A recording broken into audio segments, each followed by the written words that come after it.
तो आज की इस वीडियो में आज मैं आप लोगों को पढ़ाने वाला हूँ कक्षा 10वीं के अध्याय 2 के प्रश्नावली 3 के प्रश्नों को पढ़ाने वाला हूँ। तो प्रश्नावली जो 3 है उसके उन प्रश्नों को मैं आपको बताऊंगा यहाँ पे जिन प्रश्नों को मैंने छोड़ दिया था। बाकी प्रश्न तो आप लोगों ने बना लिया होगा, आसान था, प्रश्न बन गया है। जिन प्रश्नों को मैंने होमवर्क के रूप में दिया था वो आप लोगों से बन गया होगा। मैं आपको दिखा सकता हूँ, ये दोनों प्रश्न जो है 5वां से मैंने होमवर्क दिया था आप लोगों को, ये बन गया होगा। ये जो दोनों मान हैं इनको मैंने ये जो दोनों प्रश्न हैं इनको मैंने हल किया था। तो यहाँ पे ये दोनों अनंत अनेक हल साबित हुए, लेकिन ये जो है अगर आप इसको हल करोगे तो ये दोनों साबित नहीं होगा, क्योंकि दोनों के जो मान है ना वो अलग अलग आएगा। इसलिए इनको आपको बना के खुद देखना है, ये मैंने इसलिए दिया था। और यहाँ पे ये भी आपसे बन गया होगा, के का मान निकालने के लिए कहा था, तीसरा चौथा यहाँ से भी आप लोगों से बन गया होगा। तो चलो आगे देखें, नए टॉपिक को देखेंगे, मज़ा भी आएगा पढ़ने में, क्लास इंटरेस्टिंग भी लगेगा, हल करने के तरीके भी आसान होगा। तो हर चीज़ हम आसान कर रहे हैं आप लोगों के लिए, बस आपको क्या करना है, ध्यान से वीडियो को देखना है। तो स्टार्ट करें। तो यहाँ पे देखो 6वां प्रश्न क्या है, यदि x बराबर यहाँ पे 2 दिया है और y बराबर 4, तो समीकरण 7x - 4y बराबर p में p का मान ज्ञात कीजिए। तो यहाँ पे p में p का मान ज्ञात करना है, कैसे हल होगा? तो देखो हल करने के तरीके बहुत ही आसान है। हम क्या करेंगे, ये एक समीकरण के रूप में इसको लिख लेते हैं, 7x - 4y जो है ना और बराबर p, इसको समीकरण मान लेते हैं। और यहाँ पे हमें करना क्या है, तो यहाँ पे पहले समीकरण मान लो, ठीक है। तो जो दिया है उसको दिया है कह के लिखना है हमें। तो ये रहा दिया है, क्या दिया हुआ है, समीकरण दिया हुआ है 7x - 4y बराबर p, ये पहला समीकरण है। और यहाँ पे x का भी मान दिया हुआ है। तो हम क्या करेंगे, यहाँ पे ये समीकरण है ना, तो हम डायरेक्ट यहीं पे रख देते हैं। समीकरण 1 में x बराबर 2 दिया हुआ था, तो x का मान हम 2 रखेंगे।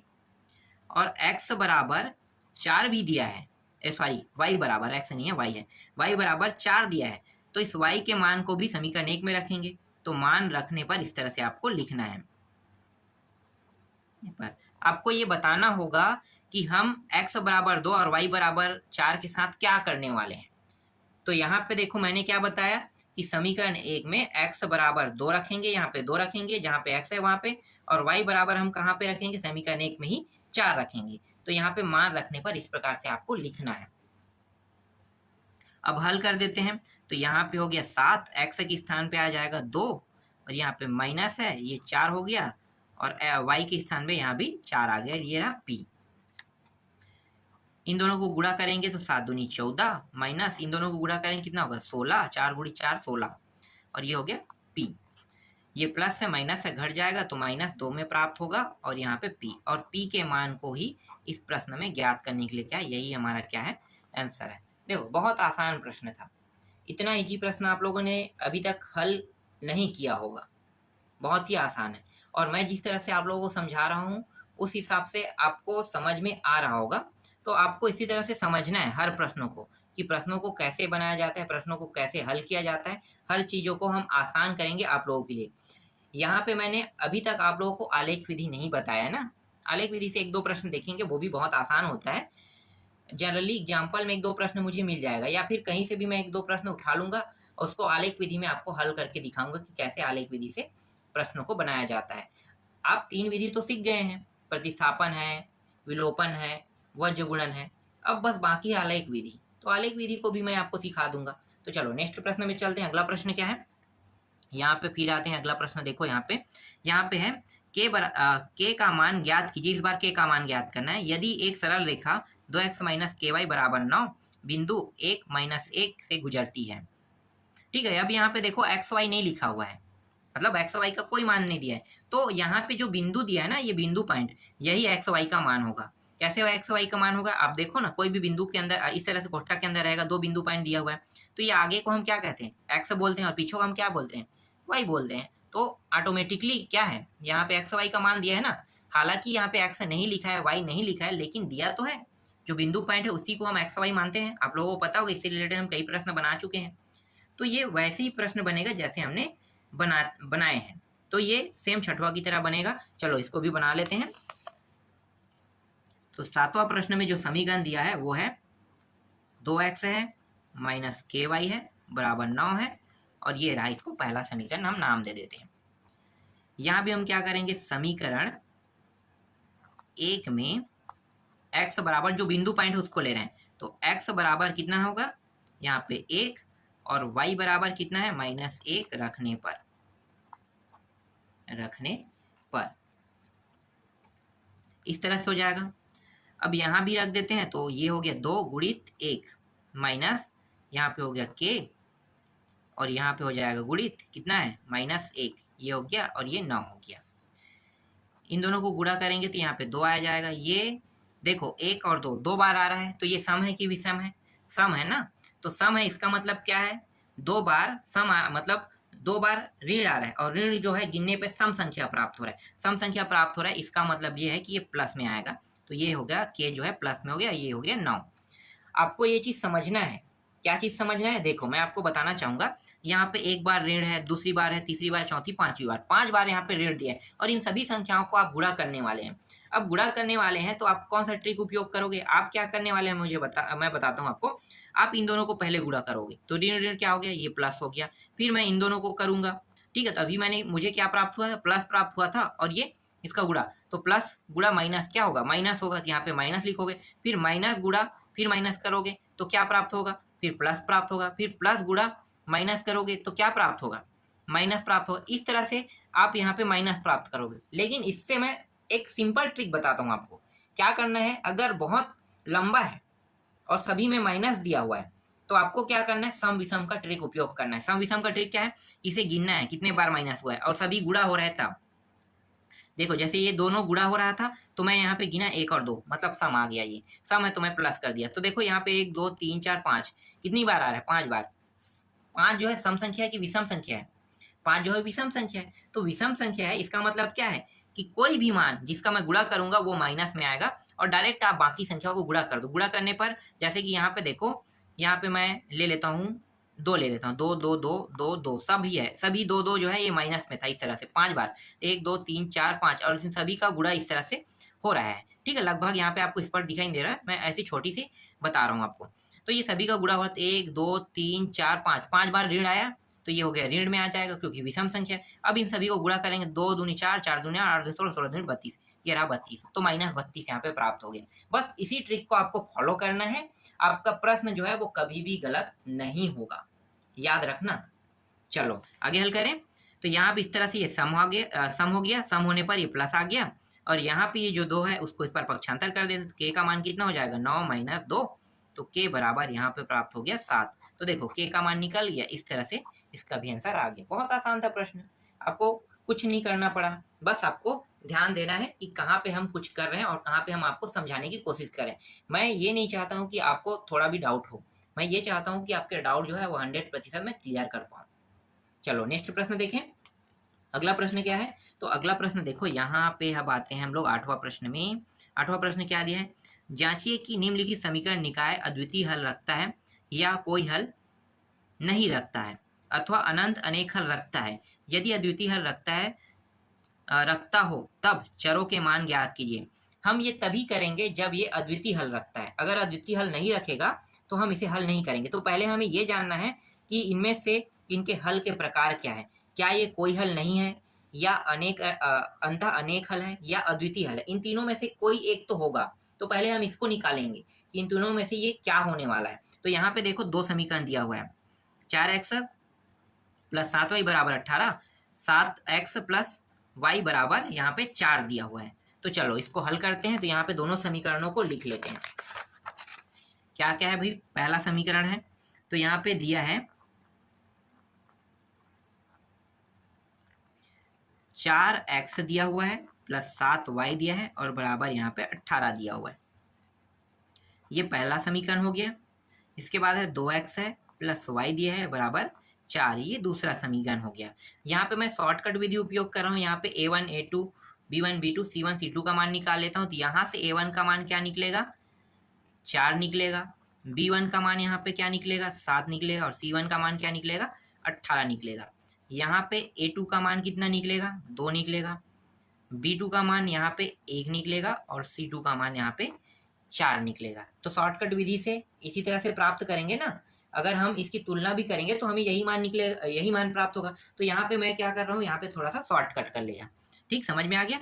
अब हम क्या करेंगे, यहाँ पे हम इसके प्रकार को चेक करते हैं कि ये किस प्रकार के हल हैं।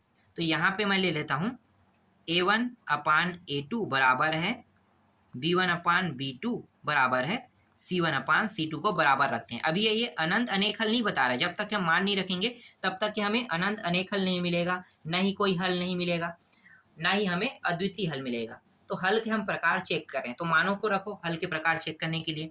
तो यहाँ पे पहले मान को रख लेते हैं। a1 a2 का मान क्या है, यहाँ पे 4 है और इसका मान 2 है। इसका मान क्या है, 7 है और इसका मान 1 है। इसका मान क्या है, 18 है और 4 है। अद्वितीय हल का सूत्र क्या होता है, पहले हम अद्वितीय हल के लिए चेक करेंगे। तो अद्वितीय हल का जो सूत्र होता है वो ये होता है कि इन दोनों को हमें चेक करना होता है ना। अद्वितीय हल क्या है, देखो यहाँ पे मैं बताता हूँ a1/a2 बराबर नहीं है b1/b2। अगर ये दोनों बराबर नहीं है तो हमें यहीं पे आंसर मिल जाएगा कि ये अद्वितीय हल नहीं है। लेकिन बराबर अगर हो गया तो हम इसके अगले स्टेप में जाएंगे, इस वाले में c1/c2 में जाएंगे। अगर ये भी बराबर होता है तो ये अनंत अनेक हल होगा, लेकिन बराबर नहीं होता, ये दोनों बराबर हो गया और ये बराबर नहीं होता तो ये कोई हल नहीं आएगा। तो देखते हैं इसके प्रकार क्या है इन तीनों में से। तो देखो यहाँ पे आ रहा है, इनको भाग दे देते हैं तो यहाँ पे प्राप्त होगा 2/1। देखो 2/1 और बराबर 7/ यहाँ पे 1। अब यहाँ पे देखो क्या दोनों मान बराबर है, यहाँ पे 2/1 प्राप्त हो रहा है, यहाँ पे 7/1 प्राप्त हो रहा है। तो ये इनके दोनों मान बराबर नहीं है। इसका मतलब क्या है, इसका मतलब ये है कि ये यहाँ पे जो है a1/a2 आ जाएगा, बराबर नहीं है b1/b2 हो जाएगा। इसका मतलब ये है कि ये अद्वितीय हल है। तो लिख सकते हो अद्वितीय हल है। ठीक है, हल के प्रकार हमें पता चल गया कि ये किस प्रकार के हल है, अद्वितीय हल है। अद्वितीय हल का नियम क्या है कि a1/a2 b1/b2 बराबर नहीं होता है। बराबर कब होता है, जब दोनों मान 2/1 और यहाँ भी 2/1 होता तब बराबर होता है। या कब बराबर होता, जब यहाँ पे मैं बता रहा हूँ, यहाँ पे 7/1 या यहाँ भी 7/1 होता तभी ये बराबर होता। समझ में आ रहा है। तो यहाँ पे क्या है, दोनों बराबर नहीं है, तो इस प्रकार के हल को हम कहते हैं अद्वितीय हल कहते हैं। समझ में आ गया अद्वितीय हल। अब इस प्रश्न में क्या कहा था कि अद्वितीय हल अगर हमें प्राप्त होता है तो दोनों जो चर दिए हैं उनमें हमें x और y का मान निकालना है, मतलब मान ज्ञात करना है। इसका मतलब होता है x y का मान निकालना। तो चलो दोनों समीकरणों को लेकर हल करते हैं। यहाँ पे मैं वही दोनों समीकरण ले लेता हूँ। ठीक है, क्या क्या है, 4x है प्लस 7y है बराबर 18 दिया हुआ है, 2x है प्लस y बराबर 4 है। ठीक है, यहाँ पे मैं समीकरण 1 को वहीं से लाया हूँ समझो। तो यहाँ पे मैं 1-2 को 1-2 ही लिखूंगा यहाँ पे। ठीक है, 1-2 को मैं 1-2 ले लेता हूँ। एक बच्चे ने मुझे कमेंट किया था कि जब मैं विस्थापन विधि से कुछ प्रश्नों को जब मैं हल किया था 13वां और 14वां प्रश्न को, प्रश्नावली 2 का, तो उन्होंने कहा था कि सर आप प्रतिस्थापन विधि से बताओ। हो सकता है उनके लिए प्रतिस्थापन विधि बहुत सरल लगा होगा, तो इस प्रश्न को मैं प्रतिस्थापन विधि से हल कर रहा हूँ। तो चलो प्रतिस्थापन विधि से हल करते हैं। तो यहाँ पे इसे हल करने की कितनी विधि है, 4 विधि। मैंने बताया था ना, आलेख भी है। आलेख को मैंने अभी तक आपको बताया नहीं क्योंकि वो थोड़ा सा कठिन है। तो कठिन है इसलिए मैं कठिन विधि को हटा दिया हूँ। सबसे सरल विधि जो होता है वो प्रतिस्थापन होता है और एक होता है विलोपन होता है। प्रतिस्थापन और विलोपन, इसलिए मैं अधिकतर फोकस करता हूँ प्रतिस्थापन और विलोपन विधि से हल करने की कोशिश करते रहता हूँ कि आप उन दोनों विधियों को कम से कम सीख जाओ। और फिलहाल व्रजगुणन विधि से भी मैंने आपको बता दिया, थोड़ा सा टफ है उनसे, लेकिन वो भी बहुत ही ईजी है व्रजगुणन विधि। तो 4 विधि में से कोई भी विधि से आप हल कर सकते हो। x और y का मान वही प्राप्त होगा जो अन्य विधि में प्राप्त होगा।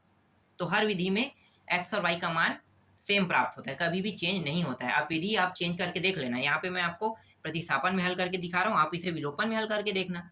विधि अगर चेंज करेंगे तो जो आंसर है वो चेंज नहीं होगा, सेम आएगा। तो प्रतिस्थापन में मैं हल कर रहा हूँ, देखो यहाँ पे प्रतिस्थापन विधि से। प्रतिस्थापन विधि क्या होता है, यहाँ पे मैं समीकरण 1 को लूंगा तो ये है 4x प्लस 7y बराबर ये 18 को मैं ले रहा हूँ।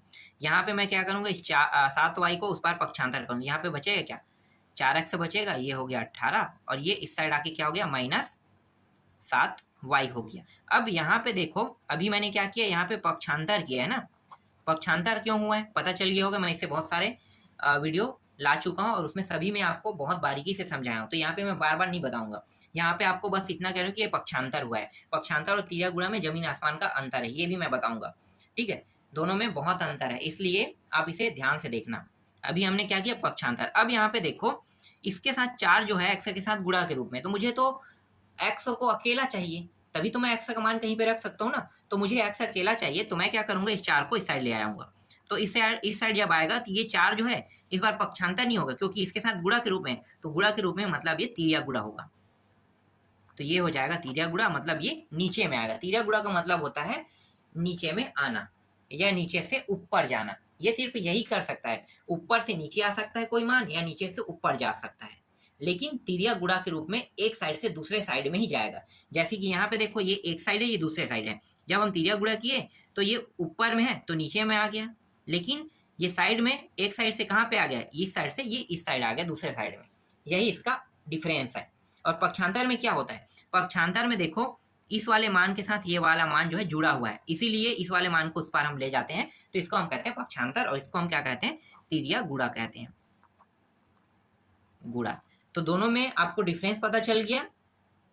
अब आगे हल करते हैं। अब इस मान को हम कहाँ पे रखेंगे, इस मान को हम समीकरण 1 में रखेंगे, 2 में रखेंगे, समीकरण 2 में रखेंगे। क्यों समीकरण 2 में रख रहे हैं, इसलिए समीकरण 2 में रखेंगे इसके मान को, क्योंकि हमें समीकरण, हमने जो है ये जो मान है समीकरण 1 से ही हमने प्राप्त किया, इसलिए हम इस मान को कहाँ पे रखेंगे, समीकरण 2 में। तो रख दो। तो x के मान यहाँ पे लिखना है आपको समीकरण 2 में रखने पर। समीकरण 2 क्या है, देखो 2x + y = 4। तो ये हो गया 2x के स्थान पे कितना रखेंगे, यहाँ पे 18 है, -7y है, और ये रहा 4 है। इसके बाद यहाँ पे प्लस y दिया हुआ था, बराबर यहाँ पे 4 दिया हुआ था। तो हमने सिर्फ x के स्थान पे हमने क्या रखा, 18 - 7y = 4। बाकी मान जैसा है वैसा रहेगा ही।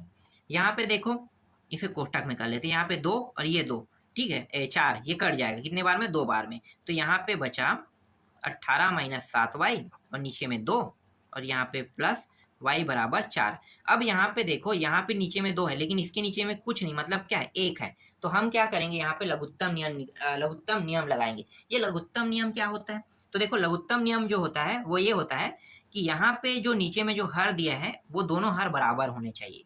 अगर हर बराबर नहीं है तो हम इसे हल नहीं कर सकते। तो हमें पहले हर को बराबर करना है। तो हर को बराबर करो, तो ये जो 2 है ना, इन दोनों का गुणा कर देंगे, और इस 2 का ऊपर, मतलब ये समझो इसको, इस 2 का ऊपर नीचे गुणा, और इस 1 का ऊपर नीचे इसके साथ गुणा कर देंगे। तो इस 1 का मैं इन दोनों के साथ यहाँ भी अंश में भी गुणा कर रहा हूँ, हर में भी गुणा कर रहा हूँ, तो यही सेम मान प्राप्त होगा।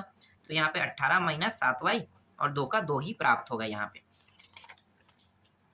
इसी तरह से y के साथ गुणा करते हैं, तो ये हो जाएगा 2y हो जाएगा, और नीचे में भी हम गुणा करेंगे, तो ये हो जाएगा 2 = 4। अब देखो दोनों के हर क्या है, बराबर हो गया। तो अब इसको हम एक बार लिख सकते हैं। तो ये हमने एक बार लिखा, इसको एक साथ अब लिख लेते हैं। 18 - 7y, यहाँ पे प्लस है 2y = 4। ये जो 2 है इसको मुझे दूसरे साइड में ले जाना है। तो यहाँ पे क्या है, भाग के रूप में। देखो हमेशा कोई भी संख्या दूसरे साइड में तभी जा सकता है, या तो गुणा के रूप में हो या तो भाग के रूप में। ध्यान देना, किसके रूप में होना चाहिए, या तो गुणा के रूप में होना चाहिए या भाग के रूप में होना चाहिए, तभी तिर्या गुणा लगेगा। और पक्षांतर जो है कब लगता है, या तो जोड़ना हो या घटाना।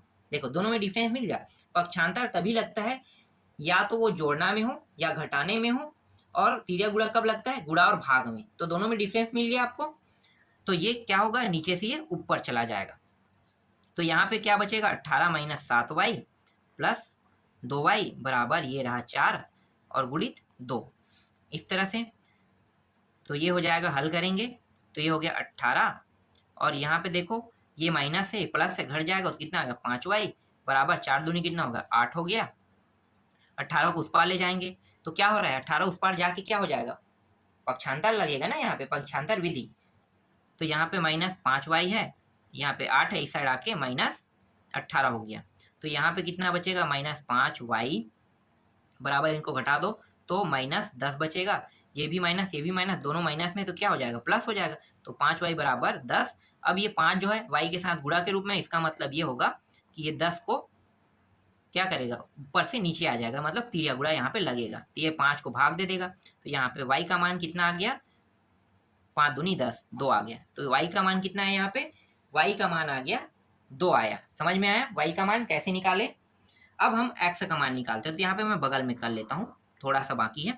अब इस मान को आप चाहो तो समीकरण 1, समीकरण 2, किसी भी समीकरण में रख के निकाल सकते हो, और इसको चाहो तो आप इसको तीसरा समीकरण भी मान सकते हो। किसको, देखो ये वाला, ठीक है, इसको आप समीकरण 3 भी मान सकते हो।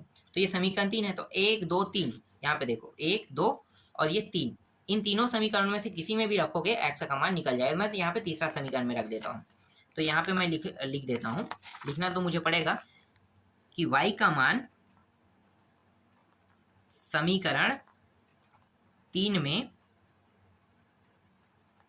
रखने पर, ये आपको लिखना होगा। अब समीकरण 3 क्या है, तो यहाँ पे दिया हुआ x दिया हुआ है, फिर यहाँ पे 18 - 7y बराबर 4 यहाँ पे दिया हुआ है। ये हो गया 18 - 7 और y का मान क्या था, 2 था, ये 2 और यहाँ पे नीचे में 4। आगे हल करेंगे तो ये हो जाएगा 18 का 18 रहेगा और ये 7 दूनी 14 और नीचे में 4 है। ठीक है, इस तरह से। अब इन दोनों को घटा दो, तो घटाएंगे इतना होगा 18 में ये 4 हो जाएगा और यहाँ पे नीचे में भी 4 दिया हो, 4 एकम 4 एकम, एक बार में कट गया। तो यहाँ पे हमें x का मान क्या प्राप्त हुआ, x का मान यहाँ पे 1 हमें प्राप्त हुआ। तो x का मान 1 और y का मान कितना प्राप्त हो रहा है, 2। यही हमें निकालना था, यही क्या है इसका आंसर है। देखो बहुत ही आसानी से मैंने x और y का मान निकाल दिया। मैं यही चीज आपको बार बार बताना चाहूंगा कि आप विधि कोई भी यूज करो, चारों विधि में से कोई भी विधि यूज करो, आपका x और y का मान जो है ना वो सेम आएगा। x का मान 1 ही आएगा और y का मान 2 आएगा। आप विलोपन से भी हल करके देख लो, वज्रगुणन से भी हल करके देख लो, यही मान प्राप्त होगा। चेक कर लेना भाई आप लोग। इस तरह से आपके प्रश्नावली पूरा कंप्लीट हो गया। एक दो वीडियो में जो लाऊंगा, यहाँ पे एक वीडियो बस लेकर आऊंगा, उसमें मैं आपको आलेख विधि को बताऊंगा कि आलेख विधि को कैसे बनाया जाता है। कम से कम थोड़ा बहुत तो आप उसके बारे में जान सकते हो कि आलेख विधि से कैसे हम मानों को निकाल सकते हैं, उसे बना सकते हैं। तो इस तरह से ये पूरा अध्याय कंप्लीट हो गया।